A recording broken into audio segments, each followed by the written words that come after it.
Hey everyone, you're watching Sidestep Adventures. It's Robert, and today we are on a piece of Forest Service property where there is a cemetery, and I wasn't sure originally whether I was going to film this cemetery or not, simply because it looks like it's been well kept for the most part, and people are coming out here placing stuff on the graves.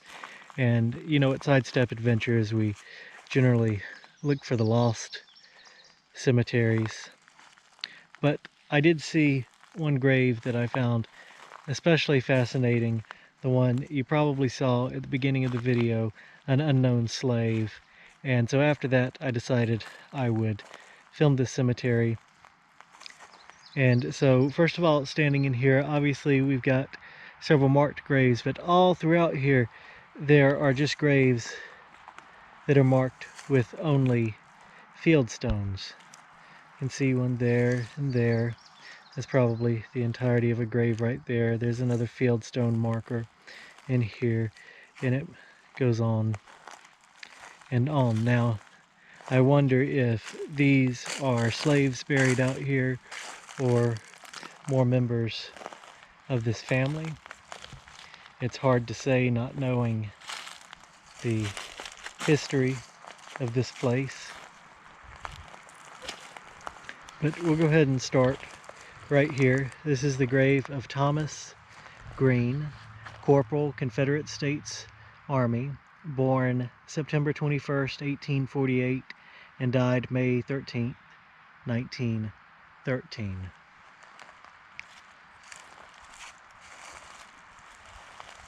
And then behind him is a very, very new looking CSA grave. It says Company A, 3rd Georgia Reserves, CSA, and again a birth and death date. Now beside him is something pretty interesting. It says, buried in this cemetery in unmarked graves, William D. Green, born 1823 and died 1881, and Rosanna H. Green, born 1826, died circa 1895. So they are somewhere out here in one of these unmarked graves that we see. So this looks like the Green family burying grounds. We have Sarah Adams Green right here, who was born in 1854 and she died 1882. And of course so many field stones marking otherwise unmarked graves. Just kind of amazing to look at them and see them all out here.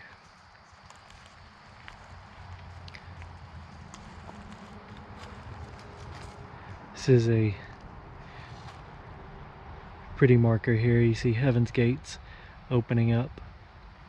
This is Eugene, son of W.H. and S.B. Green, born March 28th, 1885, and died October 22nd, 1904. And an epitaph that we've seen many times. A loved one from us is gone, a voice we love is stilled, a place is vacant in our home, which never can be filled.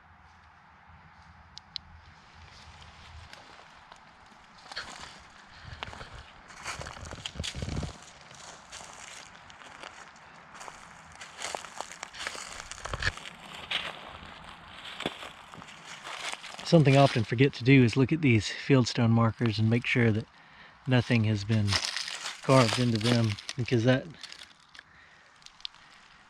although rarely happens, does happen sometimes. This is Emma, wife of W.G. Williamson, born November 20th, 1870. She died May 30th, 1906. And William Green Williamson, born April 6th, 1865, and died September 7th, 1929. Here we have Jessie May, daughter of J.C. and Alice Hodge. January 20th, 1899 to July 28th, 1918. Gone, but not forgotten. And I'm going to move this Christmas tree for just a moment so we can see that stone which says, "Our Darling." I'll place that back where it was. This is J.C. Hodge, born January 8, 1878, and died October 25th, 1899. And Sally Williamson Green, born 1863 and died 1926. And the last grave out here, I'm gonna have to move these faded artificial flowers. It's William Henry Green, born 1851 and died 1920. And that is the last marked grave inside of this fence. But we're gonna step outside of the fence here and we will take a look at one last grave on the side of the road, on the side of the cemetery that's on the side of the road, I should say. And this one you can see originally, it's one field stone there